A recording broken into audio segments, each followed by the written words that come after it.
আজকে আমাদের পশ্চিমবঙ্গের নতুন মুখ্যমন্ত্রী শুভেন্দু অধিকারী মহাশয় প্রথম বৈঠক করলো।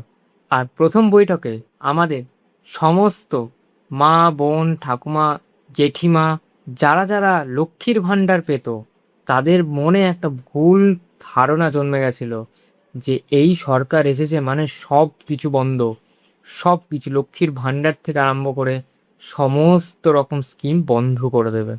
কিন্তু আমাদের নতুন সিএম নতুন মুখ্যমন্ত্রী তিনি সেটা করেন। তিনি আজকে পরিষ্কার বলে দিয়েছে যে কোনো রকম কোনো স্কিম বন্ধ হচ্ছে না। তাই এটা হচ্ছে আমাদের মা কাকিমা জেঠিমা ঠাকুমাদের জন্য একটা খুবই দুর্দান্ত সুখবর।